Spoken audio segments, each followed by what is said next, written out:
una, first time ko to eh. Okay. First MMFF ko po ito. Tapos syempre, Pedro Pinduco yung dinadala natin ngayon. So, very excited, very excited. May pressure ba? Kasi ang ganda ng mga pelikulang kasama ngayon, ha? Sobrang pressure, ba? Sa 10, oo nga.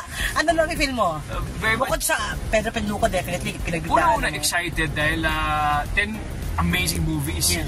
Lahat sila. Napakatindi yung mga pelikula ngayon, mga artista, mga directors at lahat ng mga Vilma Santos, Sharon, Alden. So just to be part of the lineup is a big honor already. Aside from that, I'm excited na mapapanood natin mga kababayan, mga kabataan din ang Pedro Pinduco dahil sobrang iba tong Pinduco ngayong 2023.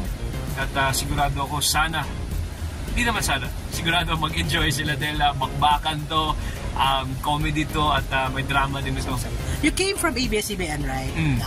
Now sa Channel 7, dami mong proyekto, no? You have Black Rider, you have Unang Hirit. Anong feeling mo na ang dami mong trabaho ngayon na binibigay sa'yo? Papasalamat talaga ako sa GMA na they recognize this and they give me all these opportunities. And ngayon, Pedro Pinduco, so very blessed and very thankful. But do you have communication still pa sa mga boss sa ABS? Oo naman, never naman tayo magpuputol dyan dahil ating mundo, Melbs, bilog lang at magkita-kita pa rin tayo one way or another, di ba? Yes. This is your, pang ilang Pasko mo nakasama si Sarah? Pangatlo. Kamusta? Pangatlong Pasko? Very good, very Anong good. balak nyo? Bukod sa Pinduco? Pinduco lang eh. Yun lang yung priority yan. Pag Pinduco, 25, 26, going up to January 6, Pinduco tayo. Hindi, pero syempre 24, ano lang, simpleng Noche Buena, ano ba balak mo? Oo, simple Noche Buena with the family, yun lang. But yun, just to be with the family and we're excited to all-out support sa Pinduco dahil, again, first MMFF. Pupunod siya definitely sa 25. Sarah, may mga back screening ba kayo? Meron, may mga back screening ngayong December 19, nasa Cebu kami, may special premiere yung Cebu dahil syempre Bisaya ako Cebu. 22 dito naman sa Mega Mall.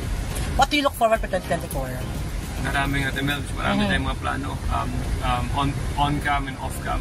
As an artist and as a businessman, we have a lot of plans to come for this 2024. Na-mention mo sa isang interview mo na yung first 6 months pala ang pinakamahirap.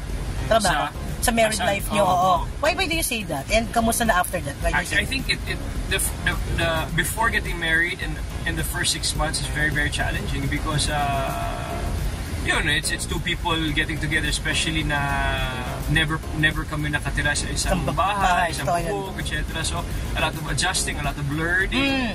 But these challenges are all very much worth it, no? To get to know and strengthen the relationship. How is she as a wife? Kamusta siya? Brilliant, very amazing. Can't ask for more. She gets better and better every single day, and she's a blessing to not just me, but to everybody. So she's amazing. She's amazing. What are the things that you discover about Sarah, no? Nung nagsasama na kayo na, nung mag-girlfriend kayo, di mo gano'n nakikita, pero nung mag-asawa na kayo, ganda pala siya, ganda pala siya. Maraming sobrang simple ni Sarah. Marami siyang mga gusto ko rin. Marami siya na gusto na ayoko. So maraming mix and match and masaya. The adventure together is amazing. Marami sa mga fans sa Ashmat talaga ang nag-aabang. Baby plan, meron pa ba talaga the next year? Yun ba ang wini-wish mo? Praying, may dragon baby tayo, Belba. Sana. So, pag-pray natin yan. Pero gano'n na rin kung gusto mo ni Sarah magka-baby na ako sa kasama? Gusto namin. So, hopefully this next year sana. Next year sana magkaroon na. Ay, paspasan mo na. Oo nga. For 2024 ba, I hope you don't mind, are you hoping na sana maayos na kung naman mga samaan ng loob?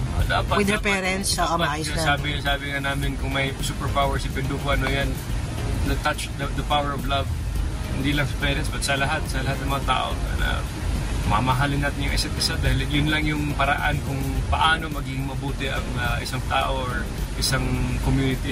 So hindi lang sa parents niya, no? Pero sa lahat ng tao, yun ang kailangan. Okay, can you please, may question ka?